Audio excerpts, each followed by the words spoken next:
Então, boa noite a todos. Nós vamos aqui hoje falar, né, sobre um tema bem interessante que eu acho que está no dia a dia, né, da gente, que é a questão da inovação, né? E como a gente sempre fala no Celente, inovação precisa estar no plano estratégico. E a gente botou um molho maior ainda, né, que é a questão da diversidade, da equidade e da inclusão, junto com inovação no plano estratégico. Afinal de contas, a gente sempre fala da questão da diversidade, né, de ser um molho diferente nos conselhos, na governança, para trazer, né, o controverso, as visões diferentes, e nada melhor do que visão diferente para a gente falar sobre inovação, para, né, fazer algo disruptivo ou incremental que a gente vai estar abordando aqui. Né? Mas para isso, a gente trouxe um especialista, né, que é o Guilherme Massa, né, co-founder da Liga Ventures, que eu gostaria que agora que ele se apresentasse aí para a gente poder iniciar as nossas conversas. Lembrando que todas as perguntas que vocês tiverem para fazer, usem o chat, por favor, né? Onde também o Alisson, né, que trabalha conosco no Celente, vai estar passando algumas informações para vocês. Guilherme, por favor. Oi, pessoal, boa noite.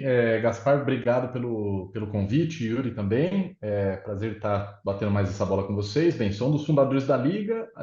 Eu já estou nesse mercado de inovação com startups há pelo menos 10 anos, mas minha trajetória toda foi trabalhando com digital, muito no mercado de mídia, mas em algum momento já estou há 8 anos empreendendo aqui em vários segmentos, né? Então estava falando aqui na resenha antes falando da Embraer, né? Então já conheço um pouco desse mercado, bastante indústria de bens de consumo, automotivo, serviços. A gente tem atuado aí com um pouco mais de 140 companhias de grande porte no Brasil, e algumas multinacionais para principalmente ajudar na jornada de inovação, seja desde a definição do plano estratégico até a execução efetiva das iniciativas. E hoje a gente é bastante reconhecido como pioneiro, né, nesse segmento de inovação aberta e tem um alcance grande com o ecossistema de startups, com a base de mais de 49 mil startups. Hoje, no fim, eu vou falar talvez um pouco menos do mundo das startups só, né? Vamos amplificar um pouco o assunto, mas vai ser um prazer depois trocar com vocês sobre tendências ou o mercado efetivo aí de empreendedorismo. Legal.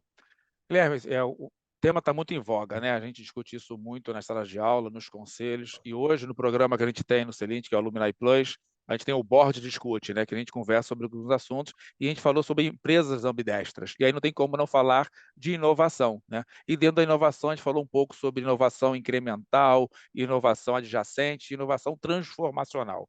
E aí você colocou agora a questão da inovação aberta, trabalhar com as startups, né? Só para nivelar um pouco aqui, fala um pouco para a gente sobre essa diferença de inovação aberta para inovação normal, a inovação fechada, né? E os tipos de inovações possíveis, né? Até para as pessoas entenderem que inovação não é um bicho de sete cabeças. Exato. Acho que dá para a gente tentar traduzir um pouco melhor aqui para a galera, e daí, obviamente, se vocês tiverem perguntas mais específicas, vão colocando no chat. Então, inovação virou um assunto bem grande e tem ganhado mais proporção. Acho que está todo mundo a par disso por conta primordialmente da transformação tecnológica estar mais acelerada. Então, pegar esse ano aqui, o quanto está se falando de AI generativa, é a primeira tecnologia na história em que o C-level tem acesso antes do time técnico, né? Então já tem um tipo de transformação grande, né? De acesso. Isso vai acontecer cada vez mais.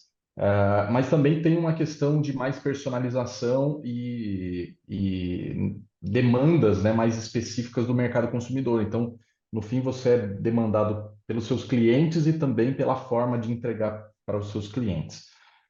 Por conta disso, o tema ganhou uma força muito grande, e daí a gente é legal de dar essas traduções, né? Quando que é aberto, quando é fechado e os gradientes, né? Vamos pensar que fosse uma matriz, né? E que a gente tivesse num eixo aqui, a gente está falando aberto e fechado. Fechado seria a coisa mais tradicional de áreas de P&D, áreas de produtos, de engenharia, em que você está basicamente pensando o futuro do teu produto a partir de um time interno, que já cuida disso, que eles são absolutamente responsáveis por aquilo.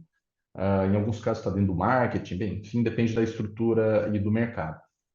Isso é um modelo mais tradicional feito nas empresas e ele é fundamental, ele precisa continuar existindo.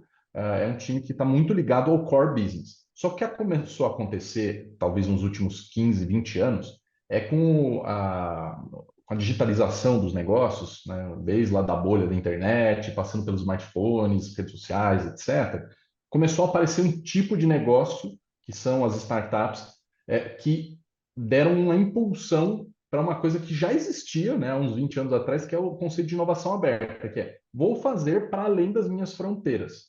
E isso passa, inovação aberta, então, por ouvir outros times dentro da empresa, por ouvir a sua cadeia de valor, seus parceiros, fornecedores, enfim, seus clientes, e daí as startups deram um boom nisso, que quase que virou uma associação direta, né? O mercado quase que criou um sinônimo inovação aberta igual a trabalhar com startups, porque elas mudaram um pouco o jogo, né? Quando a gente fala de um funil, quando ele é fechado é isso, você vai desde as ideias, a prototipação, o piloto, o scaling daquelas soluções, elas estão só dentro de casa e limitada a algumas pessoas. Quando eu falo de aberta, tem todos esses atores que eu falei, mas as startups percorrem muito rápido esse funil, que o empreendedor começa lá na ideia e de repente já está escalando com muita rapidez. E a gente viu aí nos últimos anos o aparecimento de muitos negócios de alto impacto. Vamos pensar que a Nubank está completando 10 anos agora. E é o quarto maior banco de varejo do Brasil. 5 anos atrás ainda tinha muita dúvida de, mas né, mercado de venture capital está impulsionando. E no fim é isso, ele transformou o negócio. E tantos outros que estão fazendo isso, não só no Brasil, mas globalmente. Então, meio que a associação de inovação aberta puxou essa veia das startups, porque ela corre muito rápido entre ideia e escalar um negócio. E empresa grande quer exatamente isso, né? Sair rápido da ideia e crescer o negócio. Mas aí que morre o perigo, né? Porque empresa grande naturalmente é associada com talvez uma lentidão, né? Um tradicionalismo, uma burocracia, e elas querem imitar essa agilidade. Então, por que não colaborar? Por que não juntar essas peças? E daí, acho que aberto e fechado, aberto vai ser quase o que eu gosto de dizer assim, que é o modelo de escala de inovação. É quase a nuvem para você escalar a inovação. É impossível um time desenvolver só dentro de casa. Você vai precisar de escala. Desde Apple, Facebook, Amazon, eles trabalham com isso, muitas vezes compram startups, porque querem internalizar muita coisa, mas dá para fazer todo um gradiente de formas de trabalhar.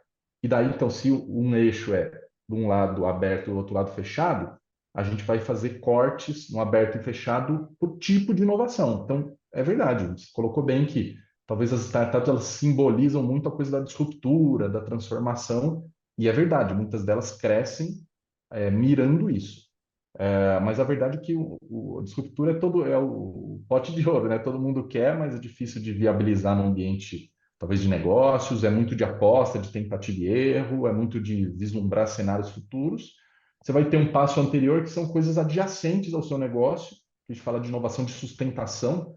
Então, hoje em dia fala muito da jornada do cliente, né? Então, pensa que é majoritariamente você complementar a jornada do teu cliente. Vai um pouco antes, um pouco depois, serve em momentos em que você não estava antes. Então, pegando aqui exemplos bem brasileiros de startups, unicórnio, etc., né? O iFood hoje ele está crescendo muito em fazer o seu supermercado, em te entregar até remédio, que eles querem começar a mexer com isso. Então, foi muito além de entregar só, sei lá, pizza, né? O junk food do final de Com semana. certeza. Ele Legal. quase que concorre com VR, etc. E depois a inovação incremental, que as startups colaboram, mas daí tem todo aquele gradiente de lean, né, de eficiência operacional, que também joga aqui. Daí talvez, quando eu falo inovação, soe um pouco mais de produto, de novos modelos de negócio. E aí pode ser uma jornada, né? Você começa com a incremental, vai para adjacente, vai para aquela transformacional, né? Acho que isso também Exato. se encara dessa maneira. Guilherme, juntando aqui a contribuição do Paulo Abrantes com a pergunta que eu tinha feito aqui para você, quando a gente fala, né? Porque chegou a um ponto de que algumas empresas começaram a fazer inovação por inovação. Está na moda, eu quero inovar, quero um diretor de inovação. E não é bem assim, né? A gente entende que a inovação aberta ela pode e deve estar integrada à estratégia corporativa de uma empresa, né? E aí eu queria que você falasse um pouco sobre isso, como seria essa integração, quais são esses benefícios, e se isso estaria muito ligado a uma das melhores estratégias para que o conselho possa trazer essa cultura de inovação e da diversidade, equidade e inclusão. Ótima pergunta aqui, obrigado. É, Vou tentar separar pedaços aqui da resposta, porque assim, quando eu falo da diversidade, eu vou ter inevitavelmente uma questão de diversidade no sentido de pessoas, né, de indivíduos com culturas diferentes. É muito improvável que as empresas que vão ser mais inovadoras, que elas não sejam diversas. Porque lembra que eu falei de você estar olhando, no caso do adjacente, novas etapas da jornada do cliente? quando a gente falou de transformacional, falou sobre, cara, o comportamento do mercado está mudando muito rápido. Se eu não tenho pessoas que estão respirando isso, eu tenho que ficar revendendo essas transformações para o board, e que às vezes está acostumado com o business como ele era. Sei lá, se eu pegar o mercado dos bancos, né, como a gente falou, o mercado segurador, vai olhar assim, como são as seguradoras há trocentos anos, como é a vida do corretor tradicional. E eu preciso de gente que viva o consumo de seguros, o consumo de serviços financeiros de maneiras diferentes.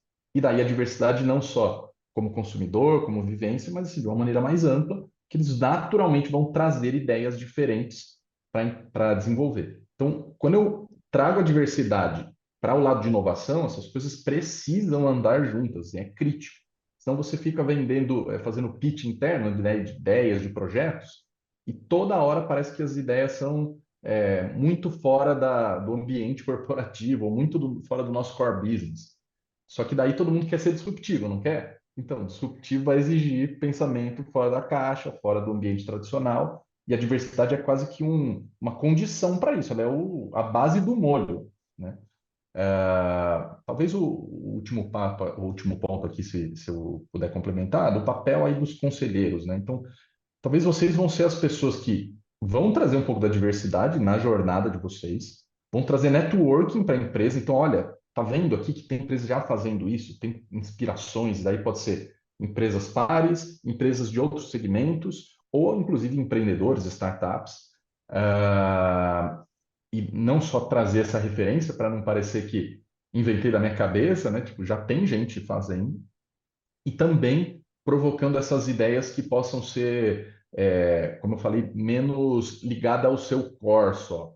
Que a jornada do cliente hoje, a verdade é que a gente não tem controle dela, né? Tudo que se fala hoje dos clientes no centro é porque a gente tenta metodologicamente engessar o cliente. Só que o cliente resolve a vida dele da maneira que ele quiser, seja B2B, B2C, não importa. E as empresas precisam ter essa plasticidade de, usando inovação e diversidade, entender como elas atuam de maneiras diferentes em outros lugares. Então, pega uma grande marca de bem de consumo, né? Se a gente falar lá o caso do João do Mac, né? Acho que o pessoal já deve conhecer o João aqui. Nem está no McDonald's hoje mais, mas pô, o cara conseguiu ganhar um status executivo com uma pegada diferente do que uma empresa tradicional faria, que é, pô, vou expor um executivo contando os bastidores, como assim, né? O importante é a marca da empresa.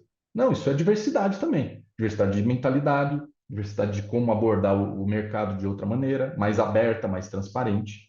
E daí o papel dos conselheiros é um pouco ser essas figuras, digamos assim, de Joões do MEC, para incomodar a empresa e de alguma maneira, acho que pelo menos do ponto de vista que eu tô, né, é quase que vocês deveriam ser as pessoas que estão olhando para o diferente. Se for para alguém para repetir o que a empresa já conhece, não faz sentido, né? Então, quanto mais disruptivo ou mais diverso, melhor. É legal, né, Guilherme? Porque, assim, geralmente as pessoas, quando estão falando de inovação ou de transformação digital, elas pensam muito mais em processos e em sistemas. Só que isso é feito por pessoas, elas esquecem esse grande e fundamental componente que são as pessoas, né? Sejam os conselheiros, sejam os colaboradores, os diretores, especialistas, né? Nessa diversidade que está falando aqui, né? De etnia, de raça, sexual, de opção de gênero, de conhecimento, né? Ter visões Sim. diferentes, de repente trazer um cara de um outro setor que não tem nada a ver com o seu, para ele poder trazer uma ideia maluca e você repensar aquilo, a maneira que você faz. E aí, pensando assim, nós estamos em setembro, né? Já no meio de setembro. Todo mundo aqui deve estar, ou deveria estar falando sobre seu planejamento estratégico e orçamentário para o próximo ano. Né? Então, os conselheiros executivos, empresários que estão aqui, como é que eles podem estar começando a falar sobre inovação nesse final de ano para preparar suas empresas nos temas de inovação, diversidade, equidade e inclusão, pensando, né, em entrar tracionando 2024? Legal. Eu acho que eu tenho uma resposta disso do lado pessoas e do lado business, né? Do lado pessoas, cara, se o final do teu ano você não está discutindo alguma tendência e que isso é representado por uma ou mais startups, é porque você já está repetindo o mesmo jogo. Você acha que 2024 vai ser mais do mesmo. Deveria ser uma coisa que você está olhando e falou, cara, quem são os caras que estão indo nas fronteiras? Quem está sendo mais arriscado? Esse ano aqui foi um ano mais espartano, né? O pessoal sendo mais contingente, mais tentando as bolas mais seguras. Mas se você está fazendo um planejamento para de fato ser inovador, para de fato continuar à frente no mercado, e acho que o AI esse ano foi esse tipo de coisa, né? Todo mundo ficou meio assustado. Então, você deveria estar olhando quem realmente está usando e isso ser uma pauta séria do como nós vamos usar no ano que vem. Como conselheiro, é como injetar isso na empresa, trazer, de novo, referências, exemplos. Tem uma parte disso que também tem a ver com conhecimento. Até achei interessante, o pessoal aqui do Celint também é parceiro junto conosco numa iniciativa lá das pesquisas do Data Leaders, né? A gente fez uma pesquisa inicialmente sobre SG, a anterior, de algumas semanas atrás, foi exatamente sobre diversidade, equidade e inclusão, e ainda no final desse mês vai ter uma sobre transformação. Tem sido um lugar quase comum ver o quanto as empresas, as pessoas, nós aqui, né, das lideranças, estamos considerando que esses assuntos são importantes, mas que o nosso nível de conhecimento está um pouco aqui e a prática da empresa está aqui embaixo, né? Ou do mercado está aqui embaixo. Então, e depois a gente pode mandar aqui, acho que o Alisson ajuda a gente com os links dos estudos depois, senão eu encaminho para vocês. Então, tem uma parte formacional importante. Talvez parte da jornada no final do ano peraí, um é buscar essas referências. O segundo é como está essa tendência? Deixa eu dar um banho de loja. Preciso que o meu time ganhe mais propriedade para falar dessas tendências, ou tecnológicas, ou de mudanças sociais. E o outro, eu acho que é um pouco de, tá bom, quais as iniciativas que a gente vai defender? E daí isso acho que tem muito a ver com o métier de vocês, assim, sobre governança, né? Quais os lugares que eu vou proteger que ali vai ser desenvolvida inovação sem a pressão do resultado imediato, sem a pressão de usar AI para ter o retorno agora no trimestre. Peraí, eu preciso entender sobre inteligência artificial. Tem empresas agora que estão falando ainda da jornada de dados, estão começando a pôr isso no processo. Cara, se você está nesse início, AI para você ainda tem muitos saltos. Que a hora que você quiser trazer os sistemas, você vai se deparar com uma série de restrições. Agora, a mentalidade e digamos assim, o apetite, o propósito de fazer essa transformação só está mais no centro. Então, eu faria, sim, no final do ano aqui, meio que um banho de loja para essa galera, muito olhando, tá, nosso propósito à luz dessas transformações, o quanto a gente está esperando, né, o bonde passar ou o quanto a gente é o dono do bonde. Perfeito. Juntando aqui algumas perguntas aí da Renata Torres, do Omar Lucas, com o que eu estava prevendo também, são os desafios, né, da inovação. Aí dentro desses desafios está a questão da diversidade, mas principalmente da inclusão, né, foi o que a Renata trouxe, né, tem que ter espaço para que as pessoas possam realmente contribuir, participar dessa jornada transformadora. E tem a questão também de que somente nós, né, eu faço minha culpa aqui, financeiros, a gente está sempre buscando o resultado, né? Qual o retorno que eu tenho sobre a inovação? E não necessariamente, muitas vezes, você vai ter um retorno financeiro de imediato, ou nem vai ter, você vai ter um prejuízo no início, você tem que ser a longo prazo. Então, falando um pouco sobre essa questão da inclusão da diversidade com a inovação, com a questão de cobrança de resultados, fala um pouco dos desafios da inovação sobre essa ótica, orçamento, retorno e inclusão. É, Acho que tem um lado de retorno que muitas vezes ele é mal compreendido quando fala de inovação, que é assim, parece que a palavra inovação é quase como um salto no escuro, né? E se ela for mal gerenciada, ela é isso mesmo. A gente simplesmente vai sair fazendo as coisas ou só por uma manutenção no que existe, uma melhoria, e na verdade a sua empresa está com o risco de morrer eficiente, né? Por quê? Porque vai vir uma transformação. A gente estava falando agora há pouco aqui, né? A Apple lançou a nova série do iPhone 15 nessa semana. Para quem viu a apresentação, não viu ainda, né? Mas o final da apresentação fala muito sobre como o novo chip que a Apple desenvolveu, ele pode ser olhado de um ponto de vista incremental, melhorar algumas funcionalidades do iPhone, mas ele está viabilizando que o telefone agora seja um console de games. E está deixando um recado claro: a Apple vai apostar nesse segmento de games. Vendo os concorrentes, Microsoft está se mexendo para isso e tal. Então, o nosso olhar aqui deveria ser assim: como a diversidade de pensamentos permite que a empresa ocupe esses espaços. Se a gente olhar esse caso da Apple, o mercado de games geralmente vai ser um mercado com uma galera um pouco mais nova e que empresas tradicionais ainda vão olhar para esse mercado como se fosse uma coisa meio do submundo, assim, né? Meio, mas é coisa da garotada que fica lá no computador o dia inteiro. e de repente ele é um mercado somando todas as categorias de entretenimento juntas, não dá um mercado de games. E a gente deveria ter essa quebra de paradigmas através da diversidade. Amarrando esses pontos, a diversidade é uma questão de subsistência hoje já. Porque se você não tem diversidade no seu time, você provavelmente é menos competitivo para atração e retenção de talentos.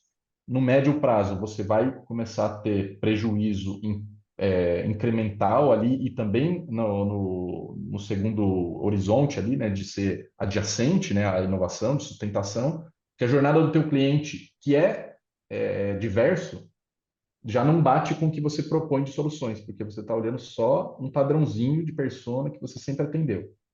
E no disruptivo, menos ainda, porque você jamais iria testar um mercado gamer, você jamais ia testar um mercado, talvez, de outros, você falou aqui de diversidade de gêneros. Então, por que que eu não posso ter, sei lá, hoje um serviço específico para mães, num serviço financeiro? Não, ele é meio pasteurizado, né? É tudo assim, é uma conta corrente para todo mundo, que serve para todo mundo, mas não é bem isso, né? Falando de, Então, você falou de desafios, mas a gente tem muita associação também aos riscos, né? Quais são os principais riscos que a gente precisa tentar mitigar, né? A gente está falando aqui alguns exemplos, né? E que a diversidade traz isso também, né? Risco de conflitos, barreiras culturais, problemas de dificuldade de alinhamento, tomada de decisão, né? Você precisa ser é, ágil, né, na tomada de decisão quando você está buscando um processo de inovação. Resistência à mudança, medo de errar. Como é que a governança, o conselho pode ajudar essa empresa? Porque assim, eu acho que impacta a cultura da empresa. Como é que você pode fazer essa transformação cultural para que ela possa poder alicerçar e ser uma alavancadora no processo de inovação da empresa? Essa gestão de riscos. acho super pertinente a pergunta. Quase que sempre, quando eu vou falar de inovação, as pessoas vão falar ou dessa coisa que a gente comentou há pouco, de parece que não tem resultado, ou que é muito longo prazo, ou vão cobrar um resultado muito imediatista, né? Que assim, tem que dar retorno agora. Daí, de novo, tem a ver com uma falta, talvez, de gestão, de entendimento do que é gerir inovação, e também tem um problema de governança que a empresa talvez não acredite o suficiente nisso, né? Não tenha mecanismo para blindar o que é transformador no mercado. Quando a gente fala no teu ponto de mitigação de risco, eu acho que tem uma questão que tem uma parte de falta de capacidade de ler o mercado, acho que esse é o maior risco, assim, de você, de fato, desconectar do seu cliente. Tá? Estamos falando do cliente no centro, de personalização, de jornadas mais inclusivas, e as empresas ficarem muito presas aos legados dos seus sistemas e ao que dá para entregar. E talvez você devesse jogar fora uma parte do seu legado mesmo e falar, olha, não importa a jornada nova. Então, acho que o Tem que ter risco um pensamento disruptivo, né? Mindset disruptivo também, para Cara, fazer isso que você falou. a gente foi conversar, trazendo exemplos concretos, né? Foi conversar com alguns clientes nossos do mercado financeiro e de seguros, sobre uma tendência de hiperpersonalização dos serviços. Então, eu não quero mais que o banco me mande a mesma mensagem que manda para todo mundo, porque não faz sentido. Às vezes eu já tenho investimento, ele está fazendo um broadcast. Sabe quando você recebe aqueles e-mail marketing que nossa, nem enche o saco, já porque parece que todo mundo recebe igual? E às vezes até te prejudica, porque você parece que recebe uma oferta que é pior do que o que você tem. Quer dizer, que é melhor do que o que você tem e você se sente inferiorizado. Ela falou, pô, mas todo mundo compreende isso como cliente aqui, certo? Talvez todo mundo aqui já tenha vivido alguma experiência parecida.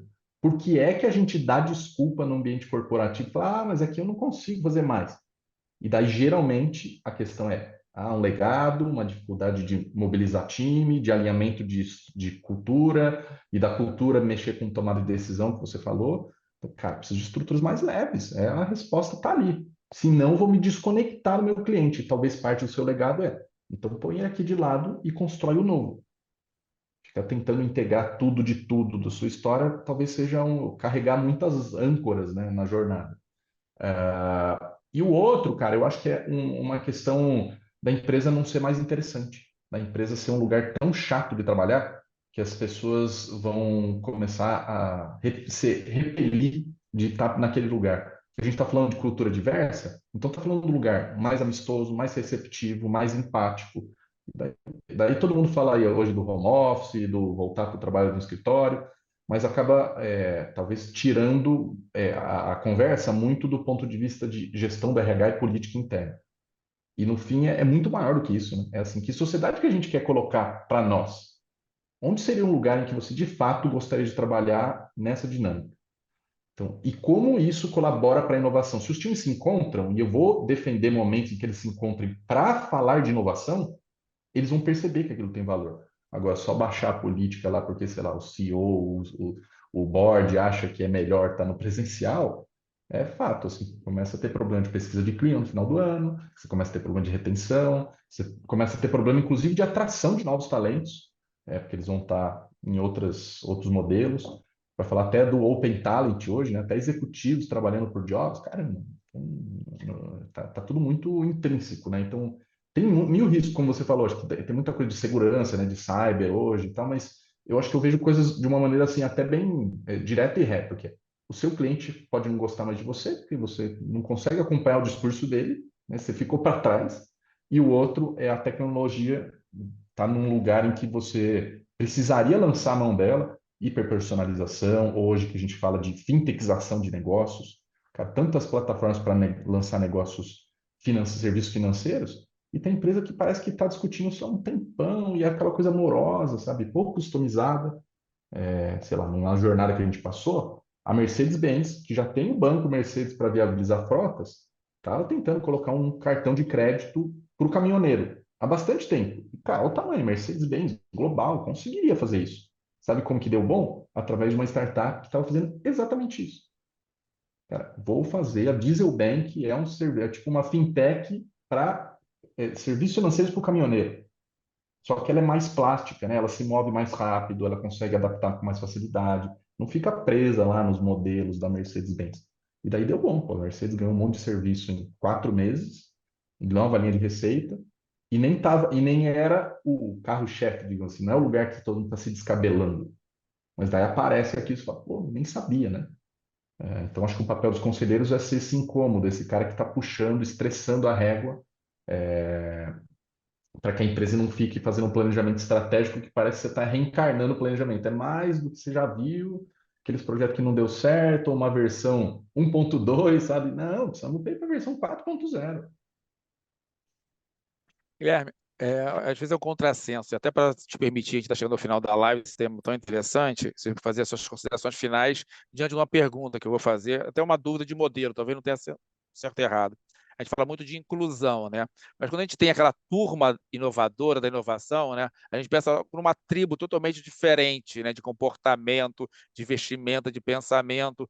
E apesar de a gente falar da inclusão, muitas empresas optam por fazer um spin-off, criar uma empresa de inovação totalmente distinta da sua empresa, até para não contaminar o core ou a cultura e tudo mais, que é um contrassenso para mim, em termos de inclusão, de integração. Na sua experiência, qual é o melhor modelo? Não, faz tudo juntos e misturados e tenta pegar essa nova cultura, ou não, faz um spin-off, trabalha a inovação meio que apertada, depois integra. Eu acho que são modelos que eles precisam coexistir. Dependendo do apetite ou do momento de mercado de cada empresa, algum dessas situações vai fazer mais sentido. Você tem razão do ponto de vista de se eu quero fazer uma transformação em escala na empresa de cultura, você vai precisar desde a empresa spin-off até a empresa nave-mãe. Por outro lado, tem algumas questões que às vezes vão ser restritivas, que se você tem uma SA, por exemplo, e o cara está querendo pegar um negócio disruptivo, vai ter problemas ali no report. Ou se de repente você tem uma estrutura que realmente eu tenho muitos compliance, se eu for uma farmacêutica, se eu for um hospital e você quiser tocar ali dentro, o órgão regulador vai te pegar muito. Então pode fazer sentido você estar numa outra estrutura societária para te dar leveza de tomada de decisão, mas também tirar a parte do compliance. Então, acho que tanto no mapeamento de riscos quanto de oportunidades, dá mais agilidade, mais flexibilidade, eventualmente até ser oportuno para você obter capital, né, criar uma marca nova e tudo, pode fazer sentido. Mas o que eu acho que é danoso é quando fica só essa turminha da inovação, na mesma empresa ou fora. Você precisa ter gente que capitania esse assunto pelas boas práticas, que está trazendo isso para a companhia, que lidera isso, mas vamos combinar, inovação é um job de todo mundo. Se todo mundo aqui não tiver agenda efetiva, só olhar a sua agenda lá, quantos por cento você usa inovação? Se não tiver inovação, você já está para fora do mercado como conselheiro, como executivo. Você não está fazendo o seu papel, você está só apertando parafuso no nível executivo. Então, precisa ter agenda para isso. E agenda tem a ver com cultura, porque cultura é a disciplina do dia a dia, né? Cultura não é o que falou na parede, é o que faz dia a dia. Então, se na sua agenda efetiva, reuniões ou atividades não tem inovação, ponto, a cultura vai matar e você deveria ser o cara que justamente está falando, gente, vou dar um jeito de incluir inovação na agenda de vocês. Excelente, Guilherme. É walk the talk, né? A gente precisa exercitar e praticar isso no nosso dia a dia, senão a gente não consegue levar isso para a empresa na qual nós somos conselheiros ou empresários ou altos executivos. Guilherme, muito obrigado aí pelo todo o ensinamento, experiência que você transmitiu para a gente. A gente chegou aqui ao final da nossa live, 18h33. Eu queria que nem fosse aqueles eventos, o pessoal fala, ó, chegou ao final.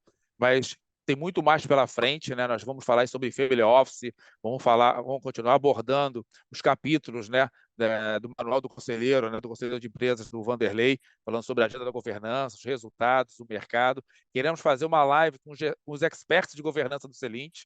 Não sei se você sabe, mas dependendo do seu nível de aprendizado de lifelong learning, né? Nós temos já, acho que 8 experts, né, Yuri?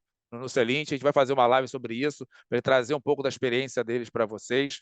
E os cursos, né? Nós estamos numa fase aí de finalizar o PFC e o Concertif e temos os cursos complementares iniciando no final do ano.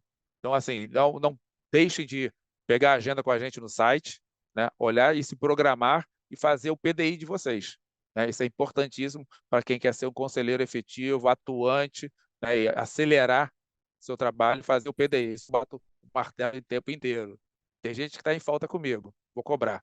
Gente, muito obrigado para todo mundo. Uma boa noite para vocês. As respostas as perguntas não respondidas vão estar no nosso site, como sempre. E baixem lá no nosso canal de YouTube as lives antigas e assistam. Vale muito a pena e compartilhem. Forte abraço. Alisson, obrigado pela ajuda e Yuri também.